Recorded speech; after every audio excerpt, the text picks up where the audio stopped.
Good morning. Welcome to today's session. I am Dr. Ravindra Rao. I am an additional professor working with the National Drug Dependence Treatment Center, AIIMS, New Delhi. So, today's session is on management of opioid use disorders. So, we will be covering basically the basics of opioids, the various ways in which opioids are classified. We also will try to understand what do we mean by opioid dependence syndrome, what are the various features of opioid dependence syndrome. We also then will discuss in detail about the various management strategies that go into managing opioid dependence syndrome and followed by conclusion. So, to begin the session, we need to understand one term which is called as opium. Now, opium is a substance related to opioids. All opioids are basically derived from opium. What is opium? Opium is a natural substance, it is a natural product derived from a plant called as Papaver somniferum. Now, this plant, when it is grown, when it matures, it has a bulb at the top, and this bulb is given some cuts, and from that resinous exudate come out.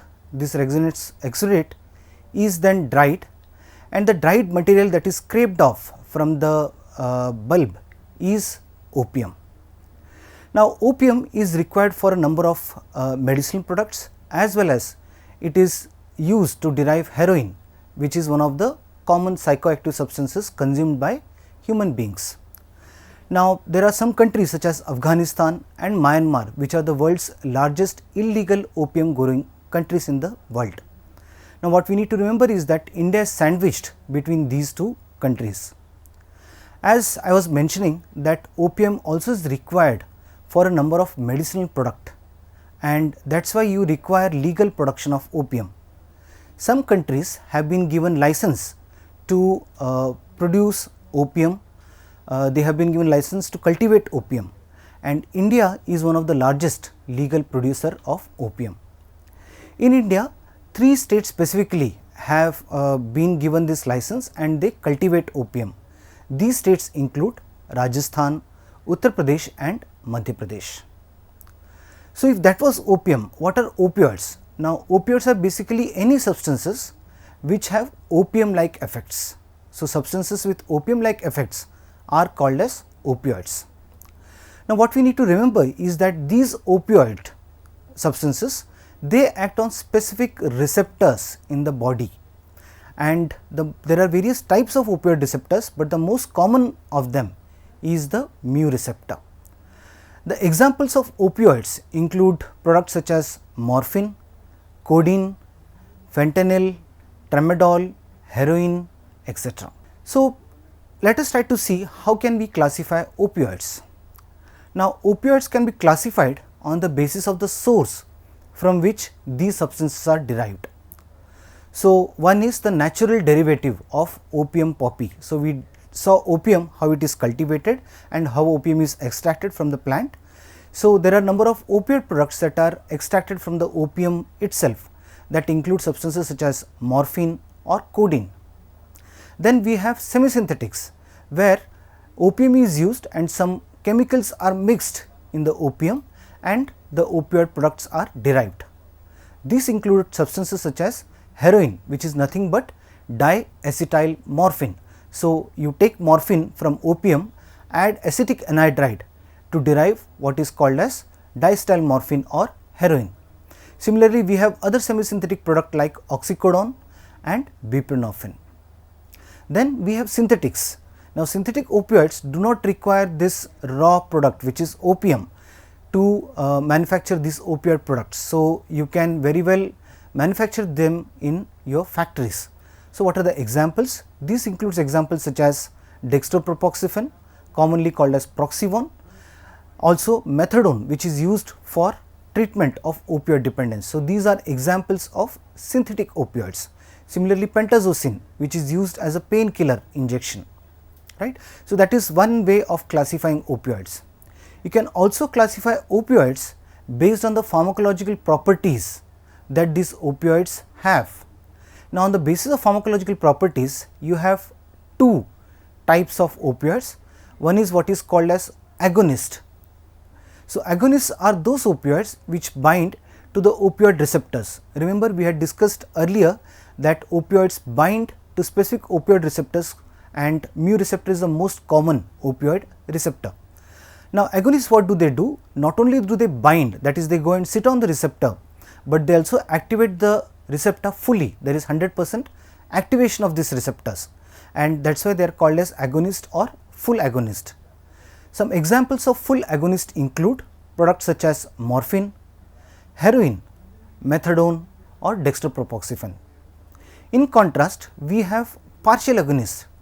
Now, these opioid products also go and occupy or bind to the opioid mu receptor, but they do not activate the receptor fully.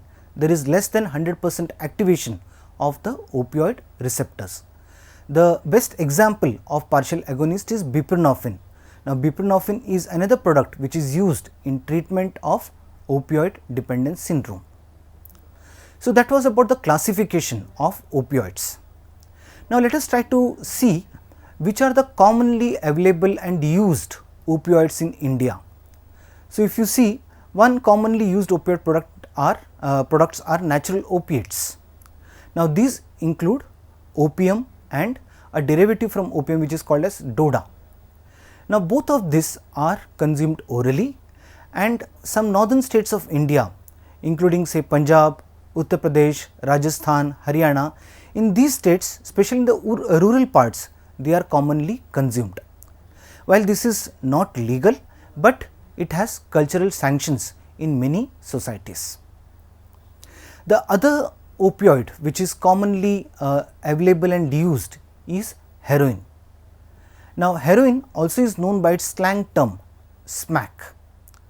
Now, heroin is either available in its pure form as a white powder, which is pure heroin, and pure heroin is available in mainly the northeastern states, say for example Manipur, Nagaland, Mizoram, etc., and also in the extreme northwest state which is in Punjab. In northeastern states, this pure heroin is known by its slang term number 4, and in Punjab it is referred to as chitta. Now, heroin also is available as impure form, where impurities are mixed with this white heroin, or when the manufacturing of heroin happens from opium, you do not have good manufacturing, so you get impure brown colored product which is commonly referred to by its slang name called as smack or brown sugar. The other parts of the country, especially in the metropolitan cities, this product smack is commonly used. Now, how is heroin or smack consumed? It is consumed by inhalation method. So, they are smoked, either people fill it in cigarettes and they smoke, or more commonly they are inhaled by a special technique called as chasing. Here the powder is laid out or spread out on a thin foil of cigarette foil, and it is heated from below, and the vapors that come out, they are then inhaled through mouth, and this is what is called as chasing technique, also referred to as chasing the dragon. Now, apart from inhalation route of use, heroin also is used by injection method, where it is injected by mixing with water. This happens specially with pure heroin, where in northeast or in Punjab the heroin powder is mixed with water, and that mixture is then injected. In other parts of the country where smack or brown sugar is used, it is commonly mixed with other sedatives such as diazepam or phenyramine, and it is heated in many places so that the dissolution is increased or enhanced, and then this mixture is injected in veins. So, that was another opioid product, heroin, which is commonly available in India. The third group of opioids which are commonly available are available in injection form or injectables. Now, these are opioids which are used commonly for pain relief, and they are sold in chemist shop, but you can buy them only on prescription of a registered medical practitioner. The most commonly injected opioids in this manner, they are often injected in combination with other sedatives. Examples include buprenorphine with phenyramine, or what is commonly available as Avil, or buprenorphine with diazepam, or pentazocine, which is another painkiller injection which is used. It is combined with Phenargan, commonly known as Fortwin and Phenargan combination. So, these are another group of opioids which are commonly available and used in India. The fourth group which is commonly used available in India is tablets. So, various tablets, for example, tramadol, which is used for pain relief, or diphenoxylate, which is available by the brand name Lomotil. It is used for control of diarrhea. Now, these are commonly prescribed by physicians, but they are also often abused. The next group of opioids which are commonly available are syrups. So, you have cough syrups which contain codeine, which is an opioid, and this codeine containing cough syrup is a very good cough suppressant, and people often use this codeine containing cough syrup for intoxication purpose, and people who become dependent on these cough syrups, they consume 2 bottles, 4 bottles or so in a day to get their intoxication or high. So, that was about the commonly available opioids in India. Now, let us try to understand what are the effects of opioids. What do these opioids do in our body? Now, as we discussed before, that specific receptors are activated by these opioids.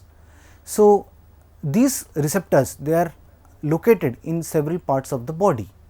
So, in the central nervous system or in the brain and spinal cord, you have these mu receptors, opioid receptors, which then the opioids, when they activate these receptors, it results in a number of symptoms or number of effects.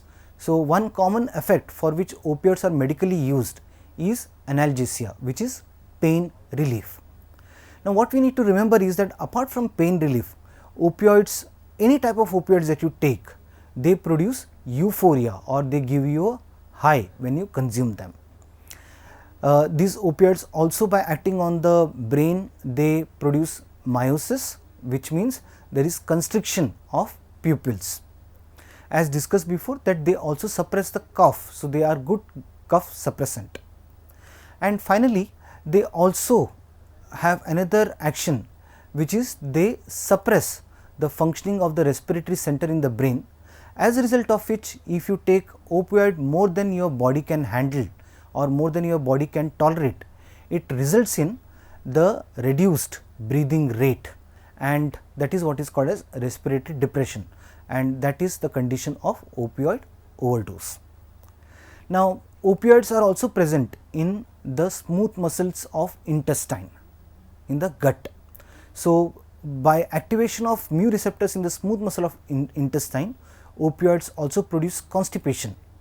So, medically, opioids are used for control of diarrhea, but the side effect of opioids in those who do not have diarrhea, if they are using it for intoxication purpose, is that it produces constipation. So, apart from euphoria which opioids, every opioid produce, but what we also need to remember is that opioids also are required for a number of medical purposes. So, they are used for pain relief, they are used for cough suppression, they are used also for control of diarrhea. So, opioids are a irreversible part of human civilization. From long before, from centuries before, opium has been used in medicinal compounds, right. So, even Ayurveda, for example, uses opium for a number of conditions, medical conditions, including, as I said, for pain relief or for cough or for diarrhea. Even Chinese medicines, they also have opium, they contain opium in their medicinal compound. With advent of modern technology, opium, raw opium has stopped being used, but opium products are still used for a number of medical conditions.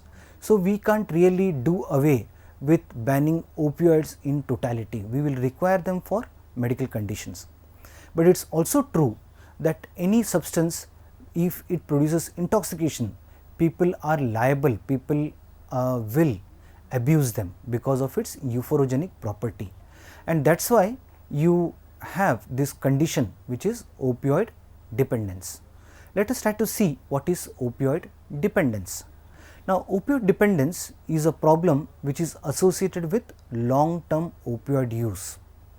Now, what we need to understand is that once you start using opioids for recreational purpose, within a matter of weeks to months, if you start using it on a regular basis, because it gives you a high, you start repeating that experiment, and when you start using it daily, then what happens is gradually your body will start becoming dependent and your mind will start becoming dependent or addicted to these opioid compounds.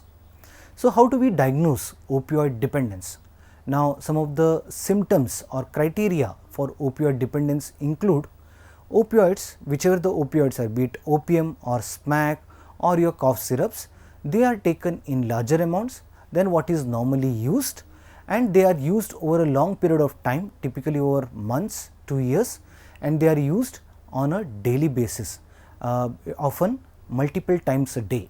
So, that is the first criteria that we need to remember, that they are used for a long period of time and on a daily basis.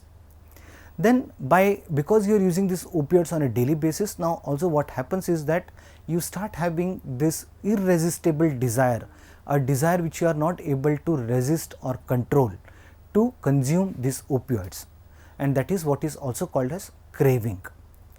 Then you have unsuccessful efforts to cut down opioid use, which means by taking opioids on a daily basis, you know that it is causing problems to you in your life, but still, and you want to stop it, you try to stop it, you try to cut down, but you are not successful. So, that is another feature of opioid dependence. When a person is dependent or addicted to opioids, now he starts spending a great deal of time in various opioid related activities, either in procuring opioids or consuming these opioids or recovering from the effects of opioids. So, in a day typically 3 to 4 hours, 4 to 5 hours or more than that is spent in opioid related activity.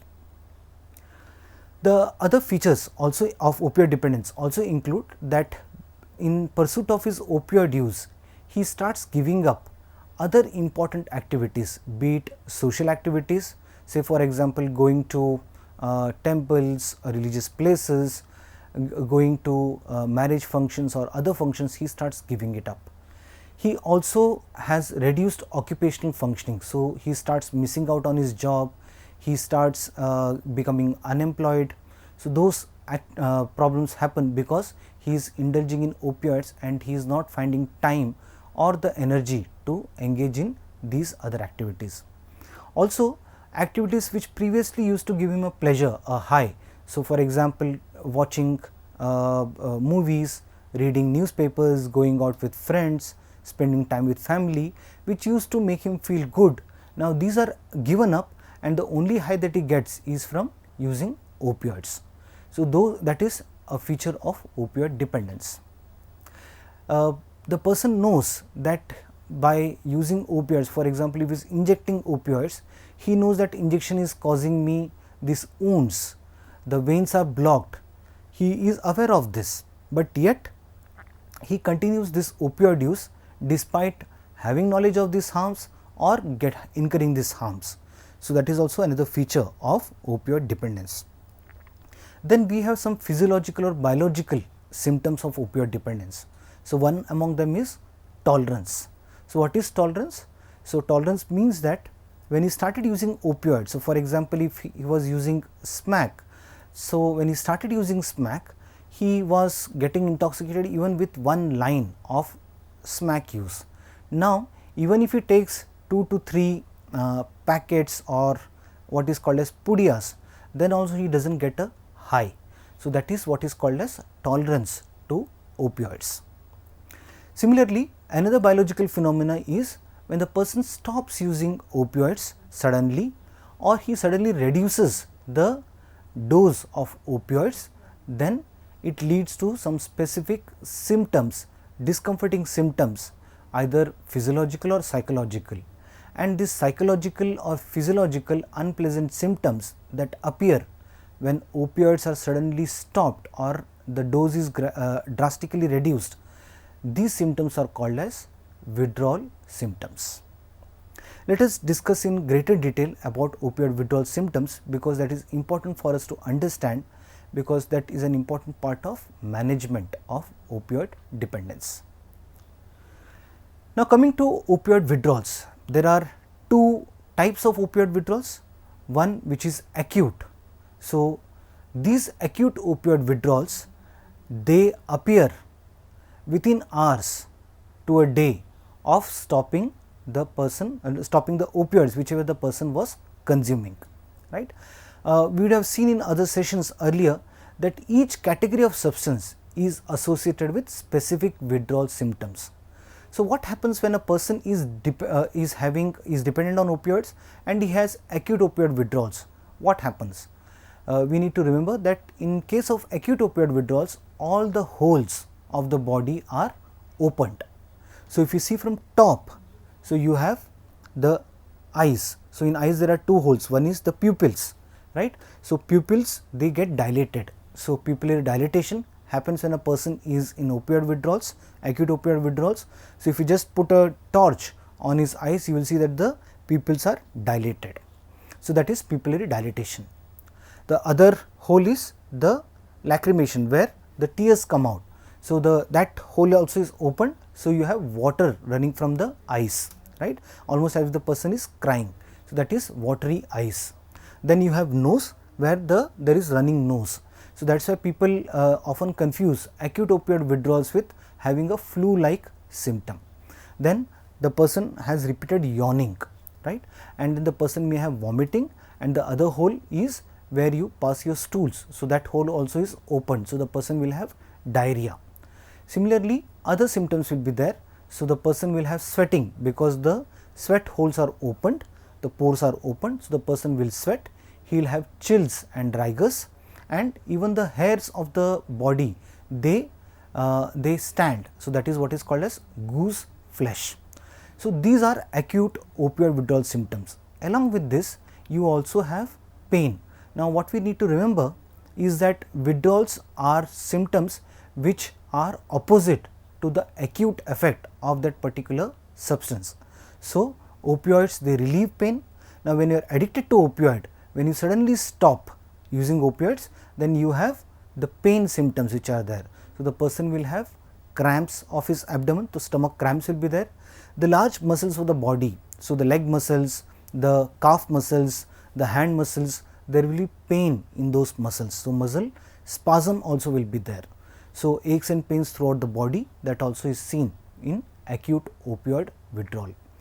The person will also be extremely irritable, he will be restless, he will be anxious, and he will not be able to sleep. So, these are acute opioid withdrawal symptoms. As I said before, that they start within hours of stopping opioid use, they peak in the next couple of days, and by 1 week, 2 weeks, maximum within a month, these acute withdrawal symptoms, they subside by themselves. Even if you do not do anything, they subside by themselves. What is also important to remember is that acute opioid withdrawal symptoms, they are not fatal. Unlike alcohol withdrawal symptoms, where the person can have fits, the person can have a condition called as delirium tremens, in opioid withdrawals, there are no fatal conditions unless the person has some pre-existing medical condition. So, they are rarely fatal, but they are extremely distressing.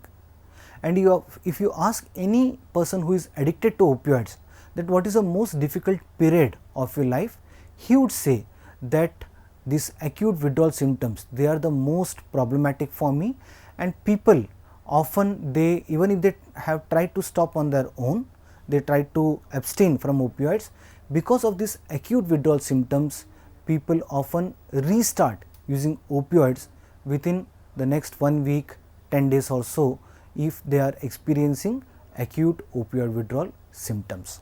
So, that is why we need to manage these acute withdrawal symptoms. We will come to management when we discuss about management in detail. Now, the acute opioid withdrawal symptoms, as I mentioned, they subside within a matter of days to weeks. In place of that, there are some chronic or protracted withdrawal symptoms of opioids that start.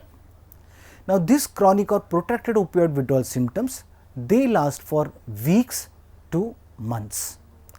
Unlike acute withdrawals which stop within a matter of days or so or weeks or so, this lasts for a long period. So, what are the symptoms of chronic or protracted withdrawal symptoms? So, the symptoms include, for example, insomnia, the sleep disturbance which is seen in chronic in acute withdrawal symptoms, they continue. Aches and pains here and there, they continue for a long period of time. The person will feel sad, he will not feel happy even in happy occasions. What is called as anhedonia will happen. The person's sexual dysfunction, that is premature ejaculation, will continue during this period of time, and also importantly craving also continues during this chronic or protracted withdrawal symptoms. And because of these symptoms, the person then, because of this craving, because of this chronic withdrawal chronic or protracted withdrawal symptoms, the person is not able to continue stopping or not using opioids. So, what happens is he then relapses back to opioid use. So, we discussed acute opioid withdrawal symptoms and chronic opioid withdrawal symptoms. Now, that is an important feature of opioid dependence that we should remember when we discuss management. The other features of opioid dependence include that opioid dependence, like other substance use disorders, other substance dependence, they cause harms in multiple areas of a person's life. So, physically, if a person, for example, is injecting, the person will have a number of physical complications including abscesses, blocked veins, the person may have septicemia, the person also is at increased risk of getting HIV or other blood-borne viruses such as hepatitis C or hepatitis B. If a person is using it through inhalation route, the person is at risk of lung injury, he is at risk of pneumonia or chronic pulmonary disease, chronic obstructive pulmonary disease. Similarly, he may also incur psychological harms such as depression or anxiety. Socially, there will be discord in the family, there will be fights in the family, he may be thrown out of the house. Socially also he is shunned from the society, ostracized from the society. Marital, if the person is married, then there will be frequent fights in the family, there may be physical violence to ask, to demand for money for using opioids. The person may also have divorce. So, those are the marital complications. Similarly, on occupational or financial front, the person will be late for job, he will not be able to do his work properly, as a result of which he will be thrown out of his job. So, unemployment, he will have debts, financial debts incurred because of his spending on opioid use. Also, he may have legal complications because using opioids is an illegal activity, he may be caught under the Narcotic Drugs and Psychotropic Substances, which is the NDPS Act, and he may be put behind bars. Also, because opioid use is a costly affair, it is an illegal substance and a person typically spends 400 to 500 rupees in a day on his opioid use, and as a result, and many of them, they do not have that kind of money to spend on opioid use. So, they may resort to illegal activities such as pickpocketing or mobile or purse snatching and to fund their opioid use, and they may be caught by police because of that. So, opioid dependence a person incurs number of such complications on multiple domains. What we also need to remember about opioid dependence is that it is a revolving door phenomena. What do we mean by that? A person starts using opioids, and once he starts using opioids, gradually he starts becoming dependent or addicted on opioids. After some period of time, he may seek treatment, and after being on treatment for some time, he may stop his treatment and go back to his opioid use, and he becomes addicted or dependent once again, right, which is called as relapse. So, this cycle of drug use, becoming dependent, taking treatment and then stopping treatment, relapsing, this continues many a times in the person's life. So, that is why this dependence is called as a revolving door phenomena. Now, apart from all of this, these are seen even with other substance use disorders, say alcohol dependence or cannabis dependence or amphetamine dependence. Another important feature of opioid dependence is that the person uses opioids through injecting route. Now, injecting is an efficient vehicle of using opioids. Compared to oral opioids or inhalation opioids, injecting is an efficient vehicle. There is no wastage and the person gets instant high or kick. Unfortunately, injecting act itself, even if you inject say distilled water every day 2-3 times a day, it will have its own set of complication. And that is why when a person uses opioids through injecting route, he incurs a number of complications. So, as we mentioned before, there is risk of HIV, hepatitis, abscess or blocked veins or thrombosis, but also there is a greater chance of overdose happening and deaths happening because of overdose. In fact, globally if you see, the maximum rates of mortality happens with opioid using population. So, that is the problem with injecting drug use. What we also need to remember is that in India, almost all injecting drug users, they use opioids in their injections and they are dependent on opioids. So, that is why injecting drug users not only face these harms of injecting, but they also face harms because of opioid dependence. So, there is a double whammy that happens with injecting drug users. Now, how is opioid dependence seen in medical literature? So, the World Health Organization classifies opioid dependence like other substance dependence as a mental health problem.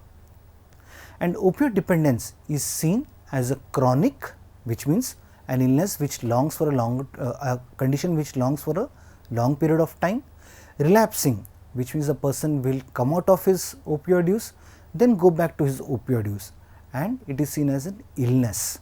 So, the person is suffering, the person is ill due to consumption of opioids. So, opioid dependence is seen as a chronic relapsing illness and it is often equated with non-communicable diseases. It is seen as a chronic non-communicable disease. Now, what is the comparison between the two? The thing is that other non-communicable diseases like chronic non-communicable disease such as diabetes or hypertension, if you see, the reason why somebody gets diabetes is not single, there is a multifactorial causation. So, there will be role of genetic factors, there will be role of environment, there will be role of psychological factors in causation of diabetes or hypertension. Similarly, with opioid dependence also there are multiple factors which come into play. Similarly, when we talk of treatment also there is no single modality, it is not just medicines are enough. Even with diabetes hypertension, you require a number of lifestyle changes. So, multimodal treatment in the form of medicines, psychological approach and social approaches are required, right. So, that is the issue with opioid dependence, where opioid dependence is equated with other chronic non-communicable diseases.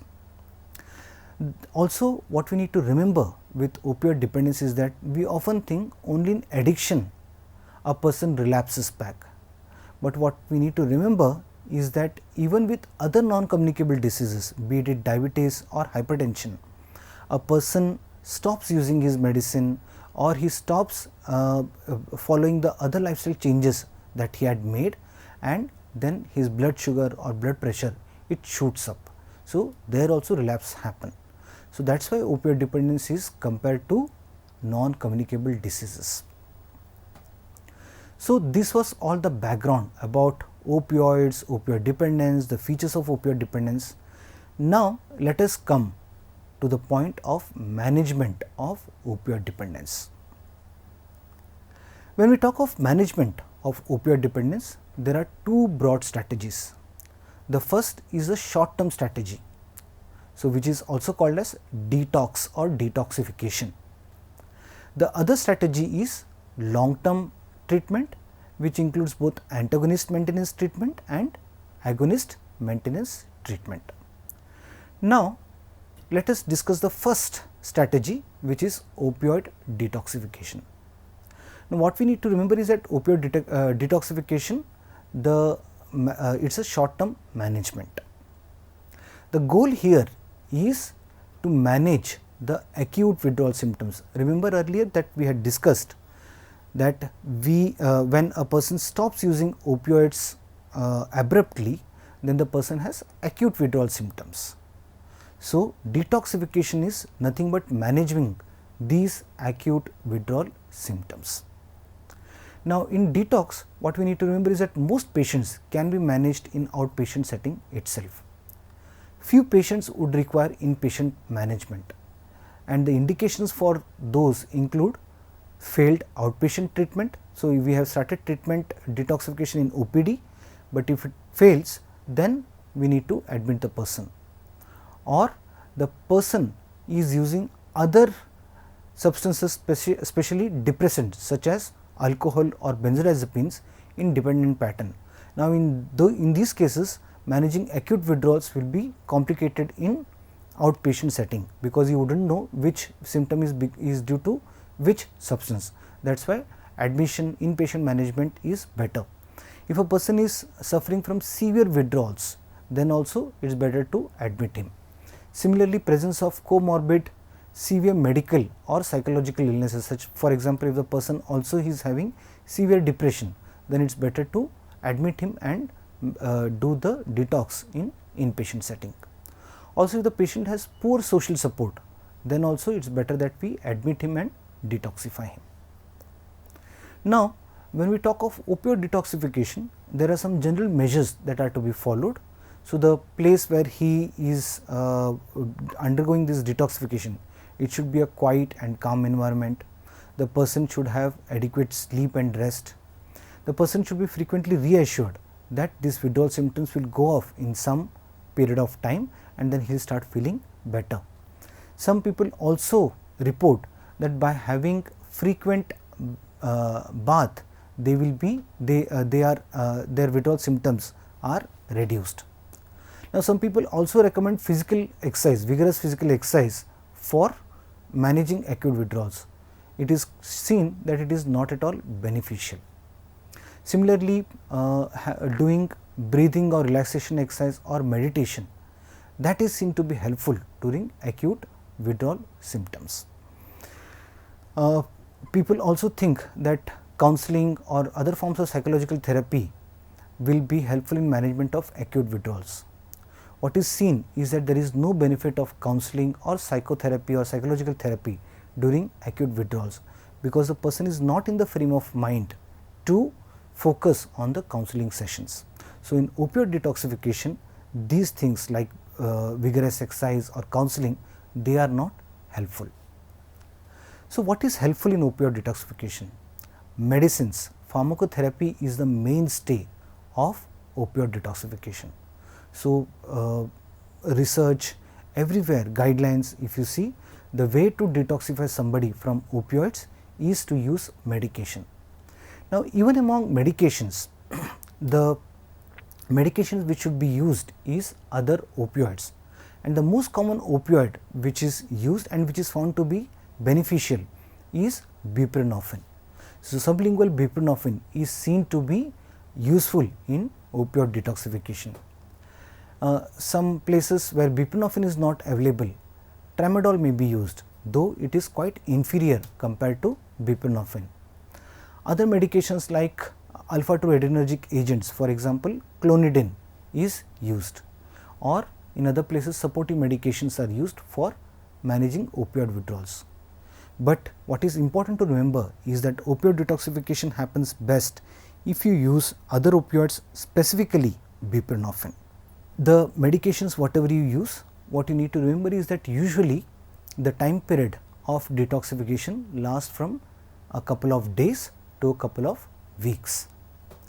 If we do detoxification alone, then it takes care of acute withdrawals only, and it is seen that a person who undergoes opioid detox only, there is a high chance of relapse.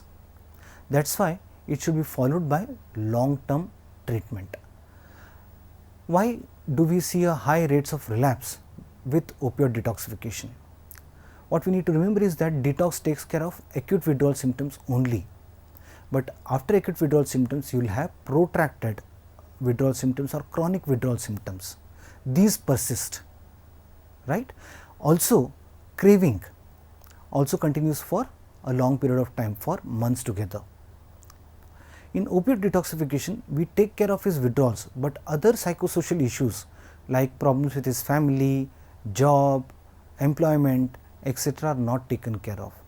And because these other psychosocial issues are not addressed, a person goes back to using opioids within a period of weeks or months. That is why opioid detoxification alone is not considered as a good management strategy. The second strategy is opioid antagonist maintenance treatment. Let us discuss in detail in the next few slides what is opioid antagonist maintenance treatment. Opioid antagonist maintenance treatment refers to using an opioid antagonist for a long period of time, typically over months to a year, for treatment of opioid dependence. So, what does this antagonist molecule or substance do? What it does is, remember we had discussed about opioid receptors that are present in the body and in the brain. So, these opioid antagonists, they go and block this opioid receptor. So, which means they go and occupy these opioid receptors. They themselves do not produce any action, which means if you give naltrexone to a person who is not dependent on opioids, and if you give him naltrexone, then there will be no action of naltrexone at all. It will just simply go sit on the receptor, and what it will do is it will prevent other opioids, it will prevent opioids from producing action. So, that is the basis of opioid antagonist treatment. And in opioid antagonist, naltrexone molecule is the most widely researched and used medication in opioid antagonist maintenance treatment. So, what is the philosophy or principle behind opioid antagonist maintenance treatment? So, if a person has been maintained on naltrexone, now when he goes out, he may meet his friends, he may be under stress, he may see a drug dealer, and even though he did not want to, but because now he has craving or he is tempted, he tries using heroin. Now, if he tries to use heroin, because naltrexone is already occupying the opioid receptor, it does not allow heroin to act on the opioid receptor. So, it blocks the opioid receptors. So, the person will not get a high even if he uses heroin. So, if he does not get a high, then in future he may think that there is no use of using heroin, so let me stop it. So, that phenomenon is what is called as extinction. So, opioid antagonist maintenance treatment operates on this principle. Now, which kind of people or which kind of opioid dependent individuals will be benefited from opioid antagonist maintenance treatment?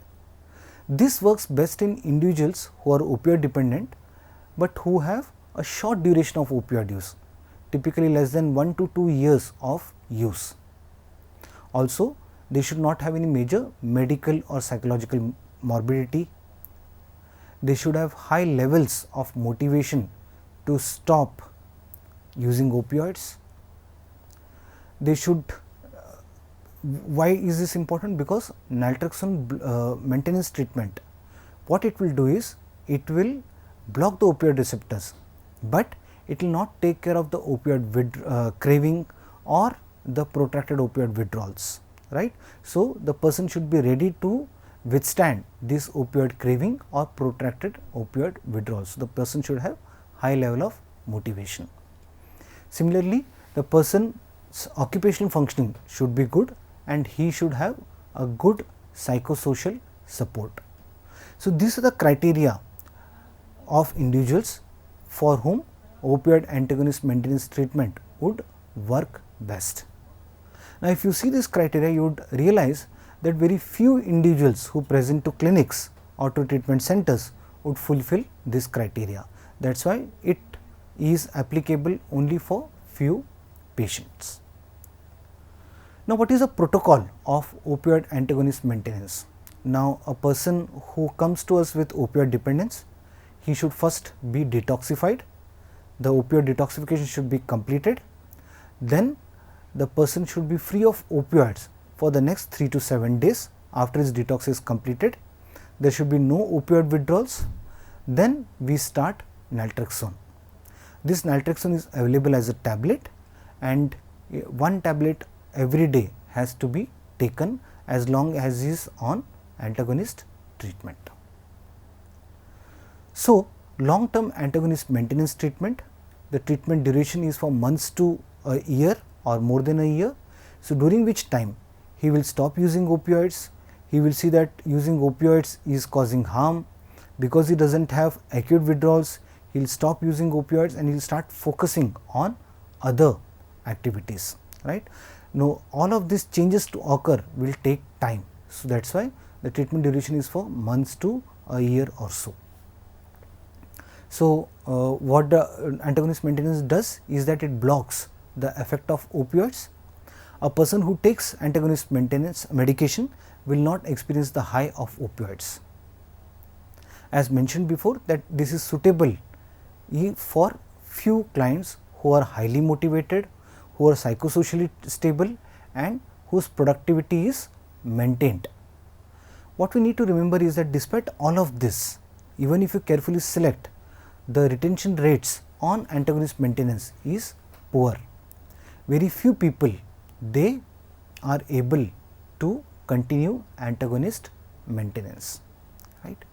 But the thing is that it has greater acceptability among family members as well as others, because naltrexone is not addictive. So, due to its non-addictive potential, it has greater acceptability among family members and others. What is also important to remember is that naltrexone is easily available in pharmacies. So, people who do not have access to opioid agonist treatment or substitution therapy, it is a good option. But as we discussed before, the retention rates is only 20 to 30% at the end of 3 to 6 months, which means that if you start 100 people on naltrexone, only 20 to 30 people would continue naltrexone at the end of 3 to 6 months. So, that lower a retention rate opioid antagonist maintenance treatment has. Nevertheless, it is a useful management technique to have. The third and the last management strategy that we will discuss is opioid agonist treatment. Now, this is called by various names. It is referred to as opioid substitution therapy, common in our country. It is also referred to as methadone maintenance treatment. It is referred to as medication assisted treatment. So, there are various names, but all of this mean the same, right. Let us discuss in detail about this. The philosophy of opioid agonist treatment is that basically the person is consuming an illicit opioid. Now, what kind of opioid is this? This opioid is short acting. So, it acts only for 2 to 3 hours, 3 to 4 hours, 4 to 6 hours, after which the person will start having withdrawal symptoms. This opioid also is medically unsafe because he is buying it from the streets. So, heroin for example, if he is buying, it is not of pure quality, right. So, it is medically unsafe, it may contain other adulterants. It is procured illegally through the illegal market, and the manner of taking it is harmful route, for example, injecting route. What do we do in opioid agonist treatment? We are replacing this opioid with another opioid medication, but it is distinctly different from the illicit opioid. One is that it is long acting, and hence what happens is you can administer that once a day or so. The second thing also is that it does not give you that kind of a high that illicit opioids would give if you use it in the right dose. It is medically safe. We know its purity, we know its potency because it is a medicine manufactured under safe circumstances or environment. It is prescribed by a doctor and administered by a nurse. So, it is medically prescribed and is taken by a safer route, either orally or sublingually. So, what happens with this is that the person is weaned away from illicit opioids to a safer, legally available, medically administered opioid. It is not a mere replacement. Why is it so? We will discuss in the subsequent slides. Now, the most common opioid agonist treatment medications that are used is buprenorphine and methadone. There are other medicines available as well, for example slow release oral morphine. Some places codeine tablets are used, some places tincture of opium is used, but world over and even in India, the most commonly used opioid agonist treatment medicine is buprenorphine and methadone. So, what kind of people would benefit from opioid agonist treatment? So, this is recommended in patients of opioid dependence who have a long history of opioid use, typically more than 2 to 3 years. People with injecting drug use, people who have poor social support, so homelessness or the families has the person's family has thrown him out. So, in such cases this is useful. Poor occupation functioning, the person is unemployed, he does not have any special skills. So, there also OAT or opioid agonist treatment is beneficial, or involvement in illegal activities. So, all of these features if a person presents with, then the person is a suitable candidate for opioid agonist treatment. Now, how does opioid agonist treatment help? What is the philosophy behind it? Now, if you see a typical day in an opioid user's life. So, in a typical day, the opioid user gets up in the morning. If he has his opioid, he will consume it, or he will go out, buy his drugs, use the drugs and then recover from the effects of drugs, right. So, after using drugs, he will experience a high, that high will be there for some time. Then once he becomes normal, then he goes out, because he knows that after some hours I will be experiencing withdrawals and craving and I will require another dose of opioids. So, he will start working, and whatever money he earns from that work, then he will spend on buying the opioid once again, because he is experiencing opioid related withdrawals and craving. So, this cycle, vicious cycle, it continues throughout the day, at least 2 times, 3 times, 4 times a day. This cycle continues of buying, using, recovering and experiencing withdrawals, right. And because he is there in this vicious cycle, involved in this vicious cycle, he does not have time or even the thought that he has to spend time with family, or he has to be working, he has to earn money for supporting family. Those things are not important for him. And as we mentioned before, because these are costly drugs, costly addiction, he has to involve in illegal activities such as thefts or pickpocketing to support his drug use. So, that is how the person's life will be when he is addicted to opioids. Now, how does opioid agonist treatment help? The first and most important thing that happens with opioid agonist treatment is that the opioid medications that we give, they help in control of withdrawals and craving, and as a result of which, because the withdrawals and craving are controlled and they have action similar to illicit opioids on the same mu receptors, this cycle of buying, using and recovering from the effects, that cycle is broken. The dose also is set in such a way that there is no intoxication. So, he does not experience the low, which is withdrawals and craving, he does not experience the high, which is intoxication. So, the person is kept in that steady state, and because these opioid agonist medications, they are long acting medications. So, for one entire day the person is free from this withdrawals, craving or intoxication. Now, what happens with that is that because of this, he is able to focus on other aspects such as his work, his family, society around him. So, he becomes a productive member of the society, and because he doesn't suffer from withdrawals and craving, he doesn't have to resort to illegal activities to buy his opioid or to procure his illicit opioids. So, that is the philosophy behind opioid agonist treatment.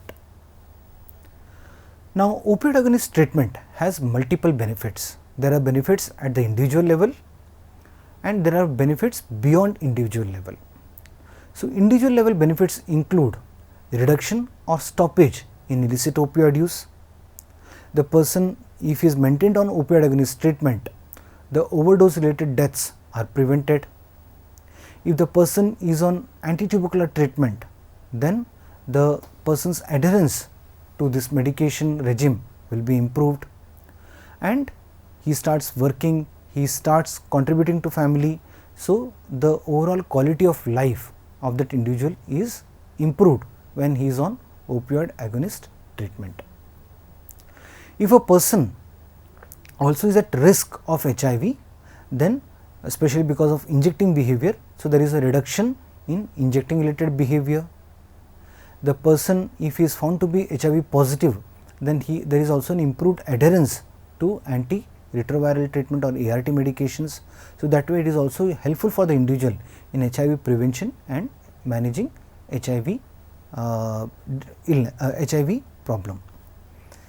Now, as we were discussing that the benefits do not stop or does not stop at individual level only, even for the family and society there is an improved productivity, because the person is not amenable to counseling, he is able to focus on other aspects, he starts working, and whatever money he earns, now he is able to contribute to the family expenditure, and because of that he does not take money from the family, there is an improved relationship with the family, he starts taking care of the family, there is reduced domestic violence because he does not need to take money from his wife, there is increased fulfillment of social obligations, and there is reduced illegal activities. So, wherever opioid agonist treatment starts, the area around that, the criminality or illegal activities come down. So, that way opioid agonist treatment is beneficial at multiple levels, from the individual to the immediate family to the society at large. Now, that we have discussed the philosophy, who are candidates for opioid agonist treatment and the benefits, let us look at some principles of opioid agonist treatment. We need to remember that opioid agonist treatment is a medical intervention. So, there is an assessment protocol that the doctor has to follow, diagnosis has to be made by the doctor, and then he prescribes the medication. He also follows up the patient on a regular basis. The medication is dispensed by the nursing staff or by the pharmacist, right. So, it is a medical intervention. Others such as counselors, outreach staff, they all play a supportive role in providing psychosocial support. The treatment of opioid agonist treatment is for a long duration of time. So, we talk in terms of years of treatment, and what is important to remember is that longer the duration of opioid agonist treatment, better is the outcome, because the damage that opioid dependence has caused in the person's life, that requires a longer time to mend. So, that is why you require a longer duration of treatment. Another important principle is that the person needs to be maintained on adequate dose of opioid agonist treatment medicine. So, if you underdose him, there is a chance that he may relapse back or he may continue using his illicit opioids. So, the general dictum is that higher the dose, better is the outcome. We also need to remember is that opioid agonist treatment is not just about just giving medications and getting over with it. It works best if you provide psychosocial intervention along with the medicines. So, the medicines are given, and once a person is stabilized, then you start discussing with him, counseling him for taking care of his physical status, start working, start taking care of his family, gradually then you start making him a productive citizen of the society. So, All of this is possible only if you have psychosocial interventions. So, only medicines are not going to help you. So, in a nutshell, what do we say? That long term agonist treatment, we give medicines which have actions similar to illicit opioids, but they are qualitatively different from the illicit opioids. There is the treatment duration is for years together. Opioid agonist treatment is associated with reduction in various injecting behavior, opioid use and other high risk behavior. This treatment is suitable to a wide range of clients. As we saw in the criteria that there are clients, most of the clients will fit this kind of a criteria for opioid agonist treatment. This is usually well tolerated. It is a cheaper strategy compared to other management strategies, and what is important to remember is that the duration of treatment is long, but the duration of retention also is better. So, the retention rates are better with opioid agonist treatment compared to either the other compared to the strategies that we discussed earlier, either detoxification alone or antagonist maintenance treatment. So, that is why most of the guidelines, they recommend opioid agonist treatment as the first line treatment or the treatment for opioid dependence syndrome. So, in conclusion, what did we understand from this session? So, we saw that opioids are substances with opium like effect, and we saw various different types of opioids which are commonly available and used in our country. We also saw that any kind of opioid will be euphorogenic and they will have abuse potential. Opioids, however, are an important part of a person's life because they are medically required. So, you can't do away with banning or stopping opioids from the world. Opioid withdrawals, we saw that acute opioid withdrawals are non-life threatening, but they are extremely distressing and is the reason why people go back to using opioids even if they have stopped using opioids for some days. We also saw the various features of opioid dependence, one important feature being that it is a chronic relapsing illness and it is like any other chronic non-communicable disease. We discussed different management strategies including detoxification, antagonist maintenance treatment and agonist maintenance treatment. Finally, what we also saw is that compared to these three treatment strategies, agonist maintenance treatment offers the best outcome with very high retention rates and much improvement in an individual's life as well as the family and society around him compared to the other treatment strategies. So, that was management of opioid dependence syndrome. Thank you.